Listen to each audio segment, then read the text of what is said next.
Before we begin, I'm trying to reach 10,000 subscribers before the end of the year to make all these special videos, so if you like the content here, please consider subscribing to help fulfill Project 10K.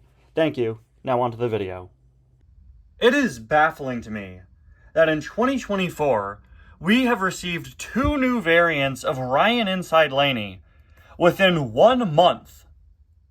Now, it's obviously a coincidence that the metallic NASCAR Ryan inside Laney and the Glow Racers Ryan inside Laney ended up releasing only weeks apart from each other, but it really says a lot about next-gen variants, doesn't it? The fact that they reuse the same racers to get variants over and over and over again, that we received 2 new variants of Ryan inside Laney within a month. I can't even tell you guys the last time we got 2 new McQueens, 2 new Maters within 1 month.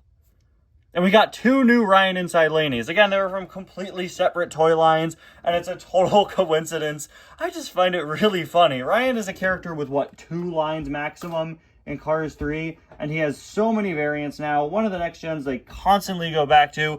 And while I can't really complain, because, yeah, he does have a few lines in the movie, and they usually do just fine with his variants, I gotta say, really? 2 new Ryan inside Laneys in 1 month? Wow. Anyway, guys, welcome back to another review. Today we're going to be taking a look at the Glow Racers Ryan inside Laney. I picked this guy up about a month ago at Target. Sorry it took me so long to get around to reviewing him. I've been pretty busy with other videos recently. And Glow Racers, unfortunately, haven't been as high a priority as they maybe should be. I like the line, but they're not the most interesting items to review, in my opinion. I have a lot of other cars on my plate right now. You know, honestly, I thought that as time went on, people would stop watching the Glow Racers reviews. I felt like the hype kind of died out for them, but the Glow Racer reviews I've been doing more recently have all been doing pretty well. They've at the very least been cracking over 1,000 views, which it's pretty standard for my reviews when I review a new item these days. But still, I wasn't really expecting the Dan Garcia one to do so well, so it's glad to see that. While I'm not all that excited about Glow Racers anymore, while a lot of people I know aren't all that excited for them anymore, people are still excited for them and interested in seeing what they look like. And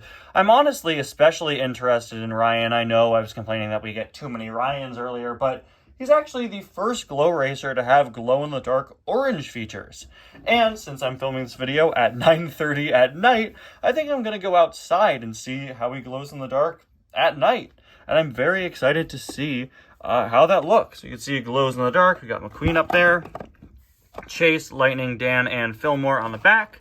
Nothing all that interesting. Though I will say, on the subject of not being as excited for Glow Racers anymore, I know it's going to win a lot of people back over. The fact that the next wave seems like it's finally going to be releasing Jackson, Storm, and Ramon, who were supposed to come out all the way back last December, and that wave got canceled and pushed back, and hopefully they're in the next wave now. And I like how this looks. Let me just say right off the bat, this is vibrant and striking.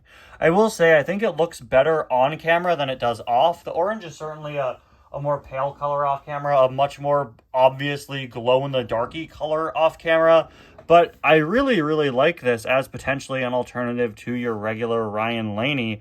It's nice. It's pretty nice. I really like the color choice here. And it's probably going to look pretty cool glowing in the dark. Although, again, I will say, just looking at it, it is a pretty obviously glow-in-the-dark color. I don't know how to describe it, but there's a certain paleness to glow-in-the-dark colors. A certain desaturatedness, you know?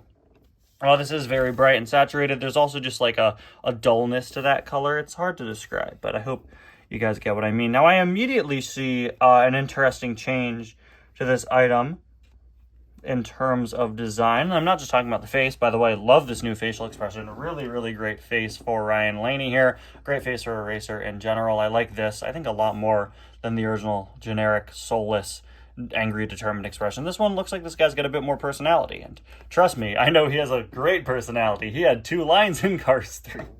No, but for real, I really do like this expression. I really like how this guy looks in general. Just from looks alone, might be one of my favorite Glow Racers, and the fact that pretty much all of him is going to glow is definitely going to add to my enjoyment of the item. But the obvious change that I'm seeing with him is one that you guys haven't been able to see yet because it's on his spoiler. That's interesting, isn't it? The glow racers often make design changes that make more of the car glow. Take Dan Garcia, for example, who I recently reviewed, who's part of the same wave as Ryan. They're the two new releases in the latest wave. And Dan had parts of him changed to yellow that weren't yellow in the original so that they could glow. And it looks like for Ryan, they changed him to just have a blinker logo on the back that is going to glow orange. On the original, he has blinker in white and this little dot pattern. I don't know why they changed this. They could have just made this an orange, but maybe it would be harder to make this look good glow in the dark because of how small it was, would probably be my assumption. So yeah, I would assume these parts, the like asterisk dot logo, not going to glow. But it's going to be interesting to see how that looks. There is a bit of orangeness to behind his eyes. You get that with a lot of the glow racers printing. I guess it's just the paint they use or the styling or whatever, so you might not be the biggest fan of that. I don't really mind, honestly. Moving on to the side, number 21, Pissing Up Combustor, Carbon Cyber, and Synergy. Again, really no complaints about this item. I'm not the world's biggest Ryan Inside Laney fan. You know, I started Cars YouTube in an era where Ryan was despised and people would like treat him like he was the worst release ever because he was in a few too many multi-packs back in the day.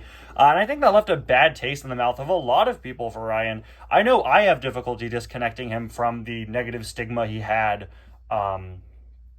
back early on in like 2018. And so sometimes I feel kind of awkward saying that I like Ryan's design, but I really do like his design. It's a very fun one. It's also an asymmetrical design, which I always say I really like when they do that. The two sides of Ryan are different with where the blue stripe is placed and the dot asterisk logo and all that. And speaking of the dot asterisk logo, it once again looks like it's been altered here. It's been simplified to include less dots in kind of an inconsistent way. As you can see, there are 5 dots in the middle, 2 small dots, and then 2 big dots. Here, they're just the 2 small dots. They're missing a bunch from the top. They're missing the 2 small dots and then a few dots over here that carry over to the top. I don't know why that change was made. It looks a little awkward. Honestly, it's not noticeable if you don't have the 2 side by side, but here it definitely looks more like a jumbled mess of dots, and here it's more clearly a graphic that they're going for, right?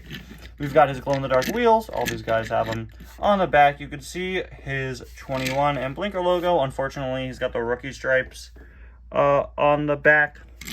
A bit annoying, but I believe most of the next gens in this line have them. I prefer when the next gens in Expanded Universe lines don't have the rookie stripes because, of course, we know that these lines are taking place after Cars 3, and usually they choose to remove them, but here they didn't. Now we're going to take this guy outside, and we're going to see how he lights up at night.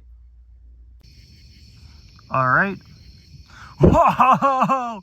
Oh, that's sick. Oh, that's the best angle. No way. There's no way it looks this good. This is the best angle, the best lighting I've ever gotten on a glow racer. Wow. I used an LED flashlight for this, and we're outside. Wow. Usually I really struggle to capture these guys on camera, but this looks amazing. Oh, this is so cool. Wow. Okay, well, I guess I know how I'm going to be reviewing glow racers from now on. With an LED light instead of my ceiling fan light. This is how a glow-in-the-dark item is supposed to look on camera, guys. This is amazing. I almost feel bad for all the other glow racers I've reviewed in the last year that none of them look this good on camera. Wow. Okay, it's not a matter of the item itself, I think it's simply a matter of how I shot it and filmed it, and this is how I need to film it from here on out. This is amazing. All right, yeah. He looks great. I'm saying it now. Might be my favorite glow racer. Maybe. Anyway, guys, thank you all so much for watching. I'm going to go back inside. I'll see you guys next time. Bye now. I'm snapping my fingers and pointing. You can't see. Okay, bye.